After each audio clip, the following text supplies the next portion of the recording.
কোরআনের মতো শ্রেষ্ঠ কিতাব যে আল্লাহ তাআলা আমাদেরকে দিয়েছে, এটা আমাদের জন্য একটা সৌভাগ্যের ব্যাপার। তার কারণ হচ্ছে কোরআনের ভিতরে আল্লাহ তাআলা প্রত্যেকটা বিষয়বস্তু অ্যাড করে দিয়েছে। অনেক নাস্তিকরা বলে থাকেন, অনেক বিজ্ঞানীরা এই কথা বলে থাকেন যে কোরআনের মধ্যে নাকি সায়েন্স নাই, কোরআনের মধ্যে নাকি বিজ্ঞান নাই।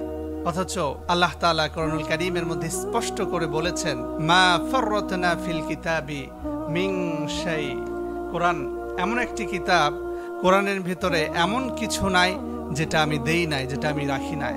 কোরআনের ভিতরে আমি সব কিছু অ্যাড করে দিয়েছি। যারা বলে কোরআনে সায়েন্স নাই, এটা একেবারে ভুল কথা। কোরআনে সায়েন্স আছে, বিজ্ঞান আছে, সাহিত্য আছে, প্রত্যেকটা বিষয় কোরআনের মধ্যে আল্লাহ তাআলা অ্যাড করে দিয়েছেন। কসমোলজি, অ্যাস্ট্রোলজি, হিউম্যান অ্যানাটমি, যত সাবজেক্ট, যত বিষয় হতে পারে, প্রত্যেকটা বিষয়কে আল্লাহ তাআলা কোরআনুল কারীমের ভিতরে স্পষ্ট করে সুন্দর করে সাজিয়ে গুছিয়ে আল্লাহ তাআলা রেখে দিয়েছেন। সুবহানাল্লাহ।